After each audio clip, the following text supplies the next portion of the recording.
Spoštovane novinarke, spoštovani novinarji, današnjo novinarsko konferenco sem sklical zaradi tega, da bi pojasnil nekatere netočnosti, ki so bile objavljene v Dnevniku, predvsem novinarja gospoda Poglajna, ki se v prvi vrsti najprej sprašuje, koliko je stalo vseslovensko srečanje, ampak to se lahko on sam zračuna, se vsak dan kosi in pije kavo v tej restauraciji. Tako da je to nekorektno. Najprej okrog porezanih peruti predsedniku oziroma Francu Bukšiča tralala. Prvič ne gre za ime in priimek, drugič gre za komisijo, katere sem predsednik, katero vodim. Zato smo dali dva amandmaja predsedniku Državnega zbora na pravilnik o mednarodni dejavnosti. In sicer v 14. členu tam piše, da delegacija, torej delovno telo, opravi en obisk na leto samo v tujini ali pa gosti eno delegacijo iz tujine doma in dva obiska v slovenski skupnosti. V svojem programu smo zapisali in sprejeli v Državnem zboru, kar pa seveda mora biti tudi vodilo, tudi za predsednika Državnega zbora in kolegi, ker je bil program sprejet soglasno vseh poslanskih skupin, da bomo najprej naredili obisk v vseh 4 sosednjih državah.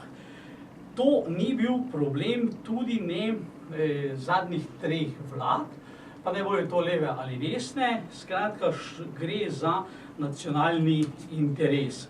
Res pa je, da nekateri med njimi, sigurno gospod Poglajn, verjetno ne vedo, kaj je to nacionalni interes ali pa še marsičesa drugega ne razumejo. Torej, zato smo tam amandmirali, da seveda ne more biti to omejeno na 2 obiska, ker potem si predstavljate, v 4 letih bi pravzaprav obiskali, oziroma 2 letih bi obiskali enkrat naše rojake v zamestvo. Prvič in drugič. Tako po ustavi kot po poslovniku. V ustavi je, če se spomnim, v 5. členu določeno in v poslovniku v 35. členu določeno naloge in pristojnosti stalnega delovnega telesa, kot je Komisija za Slovence v zamejstvu in po svetu. In seveda mimo poslovnika, kaj šele mimo ustave, ne more delovati nobeden od pravilnikov. V 29. členu pa smo predlagali, da omejitev ne velja, tako kot ne velja omejitev za predsednika in podpredsednika komisije, to pomeni za oba 2 člana, ki sta pač 2 člana narodnosti v slovenskem parlamentu, tako seveda tudi ta omejitev naj ne bi veljala za predsednika Komisije za Slovence v zamejstvu in po svetu. No in da boste imeli kar nekaj konkretnih primerov, recimo banalno,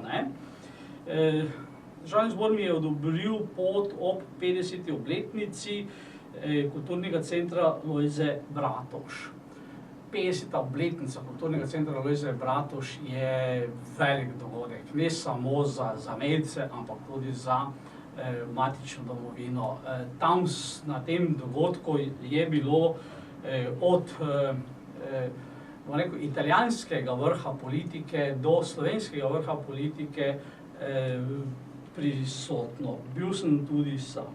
Ampak 2 ali 3 mesece zatem pa praznuje 25. obletnico krovna organizacija SKGZ v Trstu. 25. obletnico SKGZ-ja in mi ne odobrijo, na kateri je zopet bil vrh in italijanske in slovenske politike. Od ministrov, poslancev, tako v italijanskem parlamentu, župana Trsta, vendarle je neko malo večji zaselek kot pri nas mogoče. In seveda tudi ministrica iz Slovenije in tako dalje. Skratka, na eni strani, na drugi strani pa kakšno je to sporočilo, da predsednik Komisije za Slovence v zamejstvu in po svetu na en dogodek, ki ga prireja, bom rekel, ena stran, na drugi dogodek, ki ga pa prireja druga stran, pa seveda ne pride. Kljub seveda temu, da nisem imel odobritve in še nekaj takšnih zadev, ki je bilo in nisem imel odobritve, sem se jih udeležil.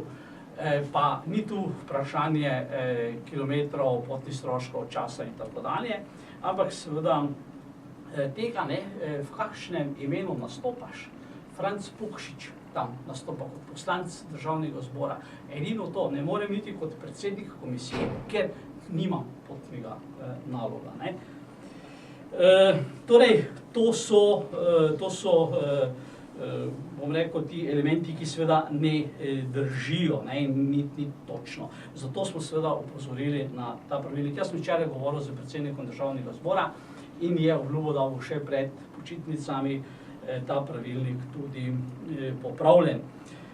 Govoriti pa seveda o nekih mega obiskih in tako dalje, ko govorimo o skupnem slovenskem kulturnem prostoru že nekaj časa, je pa tako, da sej lahko po Googlu, zelo enostavno je, Ljubljana, Trst, Celovec ali pa Celje, Murska Sobota, pa bomo videli, da so ti kilometri tu okrog celo krajši kot pa v te sosednje države. In še to, za komisijo smo bili do sedaj žal, torej zaradi tega pravilnika, samo v dveh sosednjih državah, to je v Avstriji in na Madžarskem. Veste, lahko bi ga tudi izigravali, sedaj, ko vemo, kakšni je, da greš pa narediš z enim obiskom, pa si 3 dni zunaj, pa to samo en obisk, ampak s tem narediš seveda dodatne stroške. Prvič, poslanci niso v Državnem zboru, niso pri delovnih telesih, drugič so nočitve in tako dalje in tako dalje. Nič tega nismo delali, in tudi predsednik komisije, ki je bil okrog, seveda tega ni izkoriščal. Zdaj, če kdo misli, da je recimo 17. posvet slovenskih društev v Nemčiji, ki je letos potekal v Bad Urahu 3 dni, luksus, da se v petek vsede v avto, pripelje gor, ima zvečer srečanje, v soboto celi dan in v nedeljo zjutraj ob 10. se vsede v avto, se pripelje nazaj v Ljubljano do 6. zvečer. In zato je imel Državni zbor strošek, ker so celo zaračunali, mimogrede, kar je neumnost, Državnemu zboru, da si imel kosilo, čeprav se ob 10. hodišel, 10 evrov. Skratka, neumnosti oziroma varčevanje na takšen način, zato da se lahko iz tega dela medijsko napihovanje in pomp seveda služi takšnim, kot so gospod Poglajn, ki pa seveda že celo življenje živi na račun davkoplačevalcev. In je seveda celo življenje nenaklonjen tako slovenski skupnosti, Slovencem v zamejstvu in po svetu. Skratka, njemu še očitno žal, da ne obstajajo sistemi, pod katerimi je deloval eden izmed kolegov poslancev, ki je bilo pred kratkim tudi obelodanjeno v teh medijih. Mogoče za konec še samo to, vse slovensko srečanje, ki je bilo letos že 12. po registraciji 170 udeležencev. Skratka, ne samo, da se je prijelo, vsako leto jih je več, hvala Bogu, prvič. Drugič, naredili smo letos prvič tudi mladinski parlament in seveda hvala Bogu.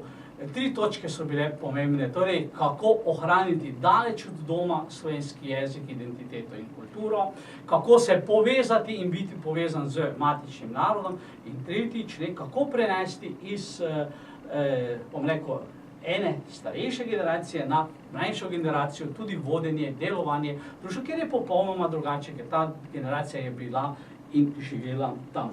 Da ta dogodek ni imel odmeva, je normalno, seveda v enem delu slovenskem, ki seveda pa znano veliko na prvi strani napisati, kakšno mešetarijo, to ja, ne, to bi naj bil nacionalni medij, mi je popolnoma jasno, je imelo odmeva. Na eni strani smo zbrali torej vseh teh prispevki, ki so bili objavljeni. Tudi nacionalna televizija je o tem poročala.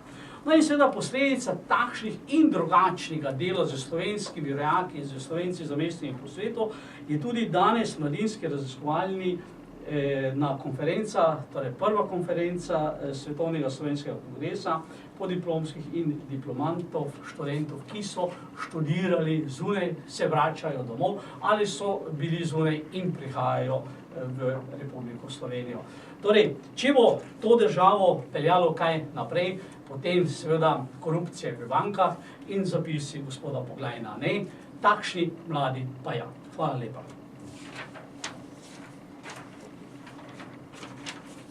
Izvolite, ima kdo kakšno vprašanje? Mislim, da sem bil... Izvolite. Anika Balas, a je potem v bistvu, kako potem povezati te stroške potovanj oziroma z varčevalnimi ukrepi, oziroma kako zdaj najti to rešitev glede amandmajev, ki ste jih predlagali? V teh amandmajih torej ni nič takega, da bi povečevalo stroške, gre samo za to, da, bom rekel, izvajamo ustavne zakonske naloge.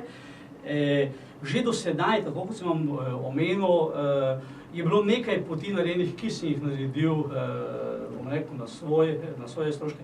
Tudi če zapišejo notri in potem seveda se mora s predsednikom državnega zbora in tudi z ostalimi dogovoriti, ne, noben od naj ne bo imel nobenih stroškov, pa greva z svojim avtom, z svojim benzinom, ni problema. Meni seveda ne gre za nobene stroške. Vedite, da gre tu za ogromno vloženega časa v soboto in nedeljo, ko so te zadeve, ki se pač te zadeve dogajajo. Gre samo za to, da to opraviš v imenu tistega, česa si. Torej, kot predsednik Komisije za Slovence v zamestju in po svetu, Komisije Državnega zbora Republike Slovenije. No, mogoče še samo tole sem pozabil omeniti, ker je seveda v tem članku tudi se oglasil oziroma bil zapisan vodja poslanske skupine gospod Weber Janko. Jaz mislim, da je njegov kolobar poznavanja slovenstva od zaprte Kočevske do Ljubljane in tu se verjetno konča. Žal, o kakšni nepriljubljenosti ali kaj, spoštovani novinarke in novinarji, poglejte si članke naših rojakov iz zamestja in sveta iz leta 2006, ko sem odšel kot državni sekretar, 2005, ko sem odšel kot državni sekretar, kaj in kako so pisali takrat o meni. Če pa je seveda kdo Weber rekel, da kje nisem zaželen, pa lahko kar tukaj danes jasno in glasno povem, Bernard Sadovnik, on bi lahko kaj takšnega izjavil, on pa zato, ker kot takrat državni sekretar pač imel nekatere dokumenti, ki govorijo tudi o nekaterih njegovih goljufijah, ki jih je opravljal z denarjem davkoplačevalcev Republike Slovenije. Hvala lepa.